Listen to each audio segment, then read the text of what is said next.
Hello, Kit, and thank you so much for accepting this interview. Would you mind presenting yourself a bit for the audience? Okay, hi everyone. My name is Keith. I'm from South Africa. I stay in Cape Town, and I'm a forex trader. I've been doing it for 4 years. That's nice. So you're in South Africa. That's amazing. I was looking into Yeah, that. yeah, Um, Cape Town. You should definitely come to Cape Town. that's amazing. I saw some videos from there. Yeah. Um, I know some stuff about you, but the viewers do not know that. I saw you multiple times in the payouts. Like you receive multiple payouts from GoatFundedTrader, which is amazing. It means that you're consistent.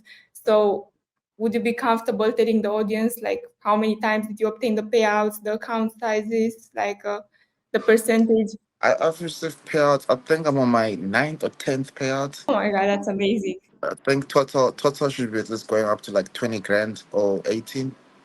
I don't Mhm. know.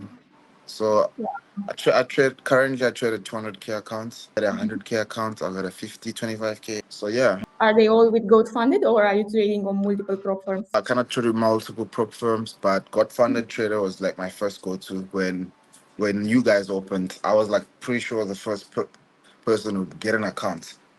Oh, that's amazing. Okay. Yeah, Nice. How long did you trade for?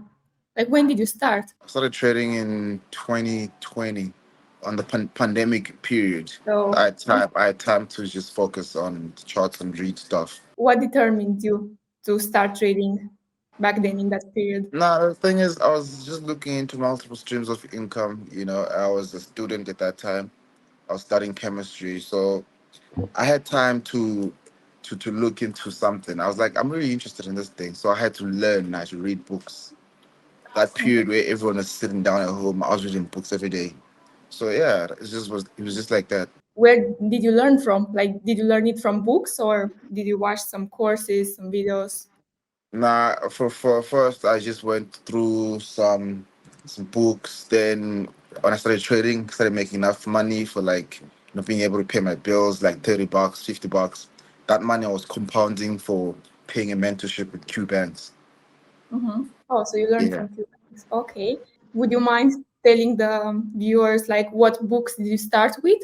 Because I never heard somebody that started directly with books. Everybody started with a course, on YouTube. So it's kind of awesome. Oh, okay, okay. I never read anything. I'm a bookworm, kind of a nerd, so I read books mostly. I read Candlestick Bible. I made sure I know that book with my.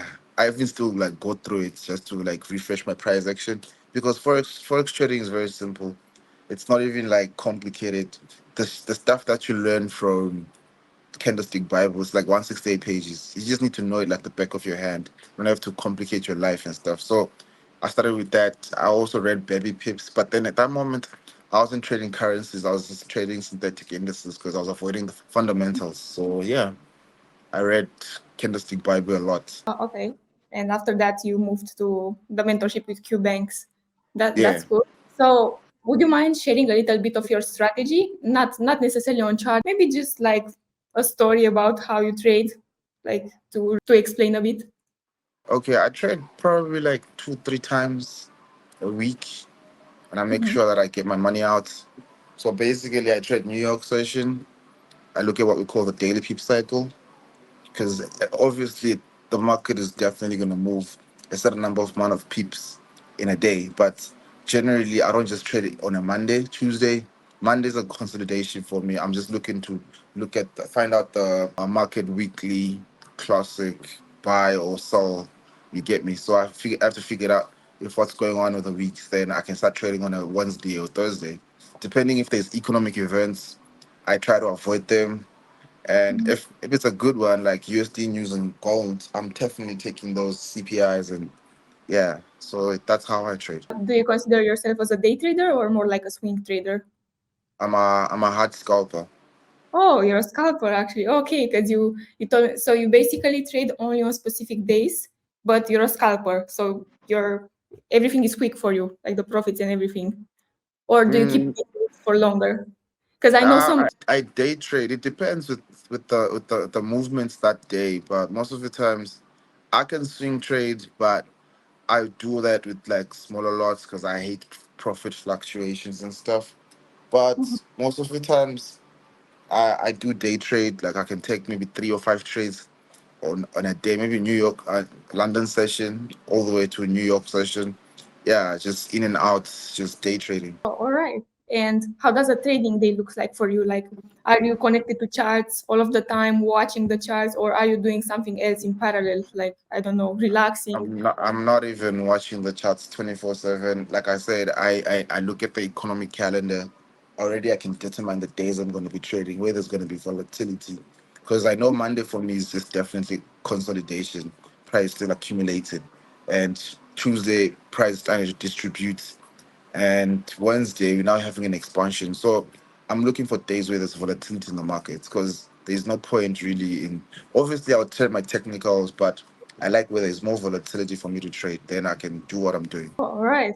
So I see that you're not basically trading the whole week. You have a lot of free time. Are you full time in this? Like, are you a full time trader, or are you doing something else in parallel?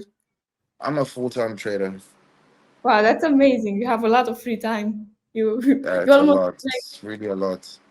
it's basically the dream of anybody in this industry, like to have a lot of free time and to be full time in this. So Yeah. congratulations for that. Yeah, it's Like, hard work though. It's hard work. yeah, that's true because like how long did it take you to get funded and to get profitable? It took me quite a while. I think I failed my first challenge last year. It was a 100K account. I took another one. That was in July, I think. Took another one a month later. Failed it again. But then because I was trading my personal account, so I was still able to like have funds coming in and out. You get me? So then I think I took when GoatFundedTrader opened. I then took like a challenge with them. I think it was a 100K account, and the 25K. And I passed that. I passed the 25K account first in like a week. First one in phase two. Following week I was funded. I think I made a withdrawal of like 1,000. Then I managed to raise more funds to buy 200K accounts. Yeah. So you wouldn't tell that you like failed a lot of challenges in between, you know? Yeah, I 'Cause- do. I felt a lot of challenges in between because I would obviously trade aggressively just to get through the phase one and phase two. But then it was really annoying because at the end of the day, it's kind of it's not a sprint, it's a marathon. So you kind of have to like come back and sit down and figure out, okay, where you messing it up and stuff. You get me? How long did it take for you to pass a challenge? Like, is it a quick one or it takes you more weeks and so?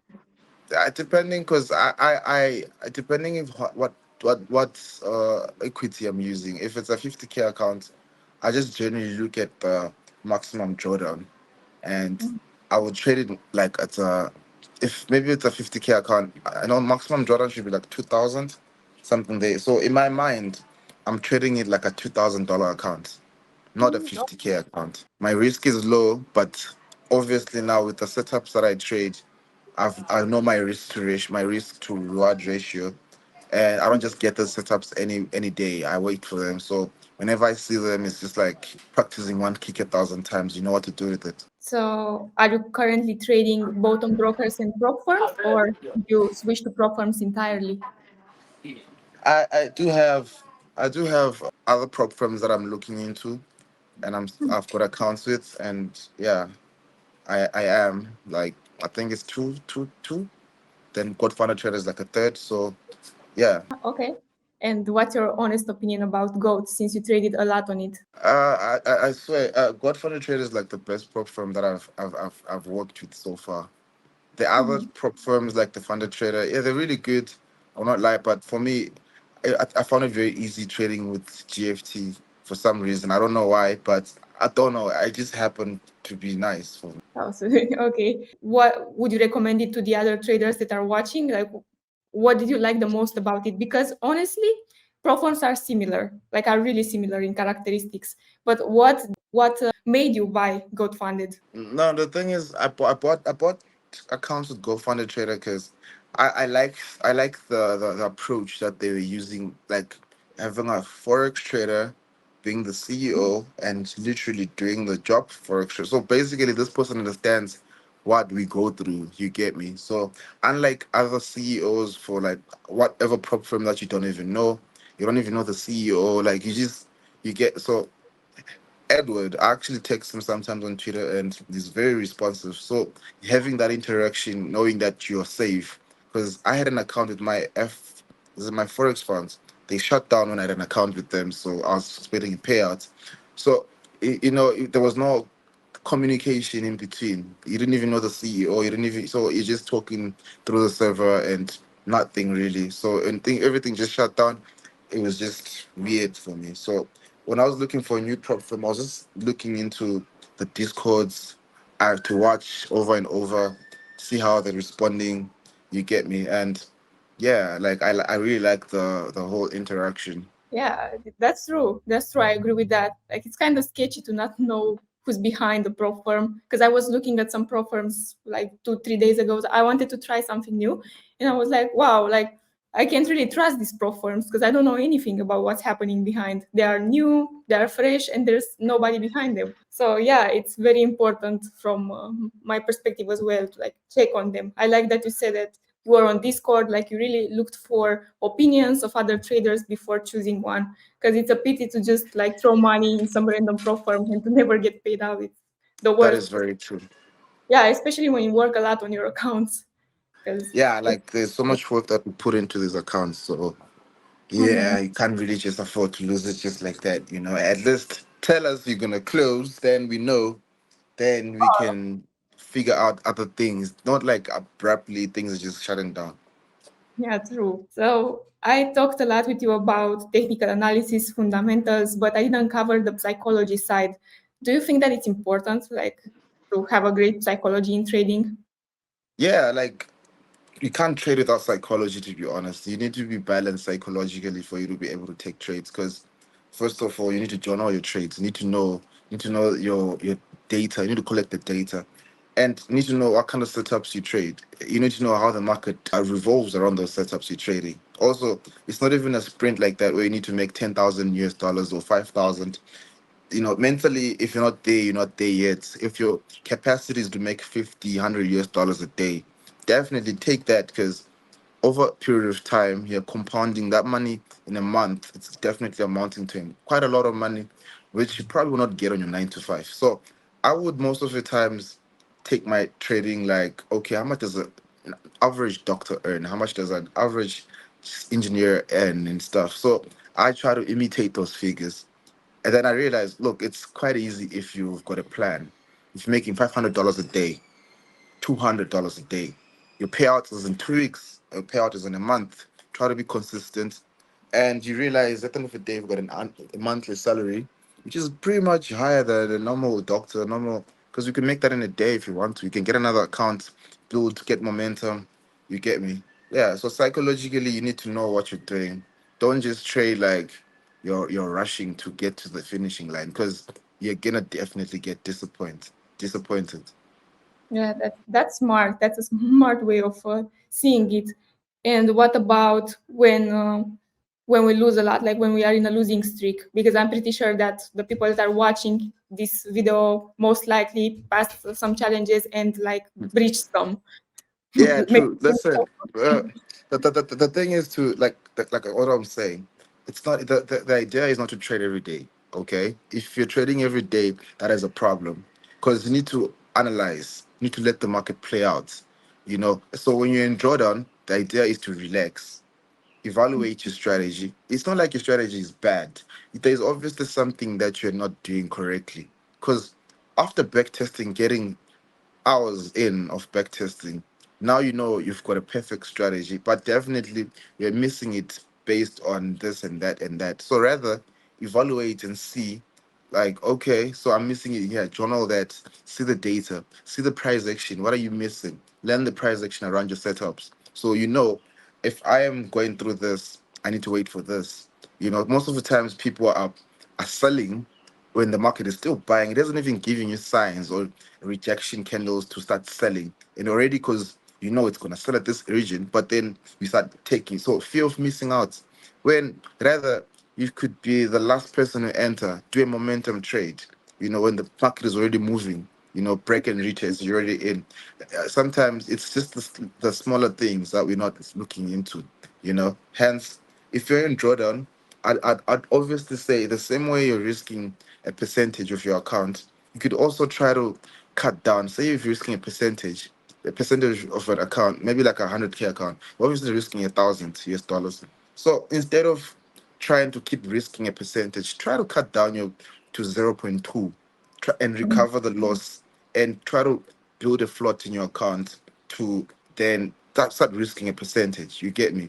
Because it's dangerous if you keep risking a percentage of your account. You keep tanking. At the end of the day, cannot get your account breached. Yeah, yeah, that's true. And were you in multiple situations when your account was in drawdown? Because I see that your strategy like is well built. So I believe that Huh? were you in drawdown multiple times with Proform? Did you dig your way out, or did you like just decide to move to another challenge? Like, what's easier for you? Well, I most of the times I blow my accounts on the funded stage because I get too aggressive, especially like towards the end of the year where I need to close the year in a like at the last quarter, like last year, last quarter of the year, I think I lost 3 or 4 accounts. Most of them were in profits, but then because I was trying to go way beyond my limits, of which I understood what I can do, but then because it's the end of the year, so I just needed to do stuff. You get me? But most of the times I'm in drawdown, I have to dig my way out, but in the most aggressive way. Because like I remember with my 200K account, I was in drawdown. I think I'd lost like 6K, but those like really really good trades.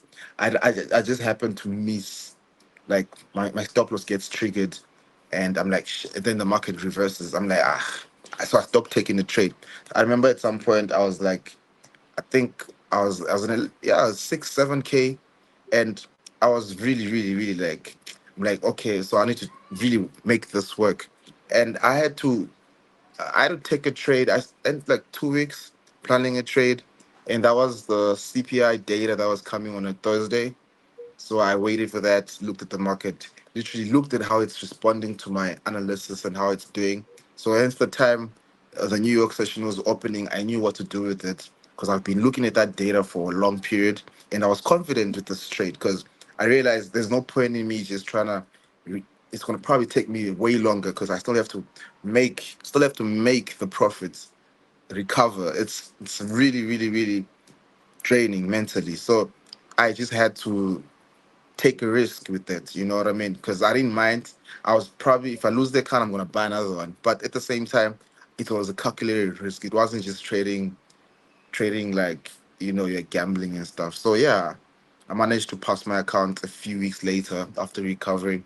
Yeah, so basically that's how I treat myself when I'm in drawdown. That's awesome. So you basically stopped for a couple of days, analyzed what's the best way to get out of drawdown. You Yeah, traded on CPI. You knew what to expect from that CPI, like you analyzed what you're doing, and after yeah. that, you were out. Yeah, that's amazing. Yeah, you had Yeah, patience. because you have to treat it like you're a professional. Like if you look at an army sniper, they probably take so much time just waiting for that right entry to obviously take a shot. It's the same thing. Don't look at your charts, and most of the time don't even get on your charts and start trading for no apparent reason. Like there's no reason why even in in a trade. Like you get me. So you have to like compile data, have really, really, really astounding data for you to take a trade. Otherwise, if you're just like jumping into the market anyhow, anytime, then you're definitely gonna have problems with that. Because you need to treat like you're a professional in it. Take your time, know what you're doing, look at the data, look at the fundamental side of everything. Hence, I feel like then you could be much more profitable by doing that. Yeah, that's true. That's absolutely true, and that's a great piece of advice, especially for the people that are watching and didn't pass any challenge for now. And I have one more curiosity. Like, do you journal and backtest a lot, or did this time pass for you? Like, do you still do it? Honestly, I'll be honest with you. I used to journal a lot. I used to journal a lot 2022 late Mhm. because it was like one thing that I was working on that I'm doing now. I used to journal a lot in 2022. Same thing over and over and over, compiling data on it and back testing a lot. And if I'll be honest with you, I haven't back tested in a long time. Now Okay. I'm now just doing forward testing because it's one thing that I know, and I know it well because I've been on it for a while. So I journal, but then now, because I trade gold, I trade US 30 and now it's 100 here and there. So I know what to expect from this setup. It's data that I've seen over and over and over and over. So I know once it does this, it has to do this. And if I miss it here, I know I made a mistake there. So already I know. So I'm just gonna go and review the trade, review the weekly. What did I miss? So I now know what to expect from my kind of setups that I trade. Oh, okay. Yeah, that makes a lot of sense. Like if you're always there on charts, you don't have anything to backtest on. You've already been there. Like Yeah. So that's true. so sometimes you just need to forward test if it's really working. Then if it's really working, like I could like the festive season, I don't think I was trading a lot. After the festive season came, I finished, I just started trading. I didn't even like look come back and start back testing. I just started like looking into what's going on, how's it going? Okay, cool. This is what's happening. Let me see if it's gonna respect. Oh, it's respecting. So definitely I'm still in the game. So yeah. And what about copy trading? Do you connect your accounts in between, or do you prefer to trade manually on all of them? And I rather trade manually on all of them because I hate it when I take a loss of maybe 2-3K on one account, which means on all accounts I've took a loss of 2-3K.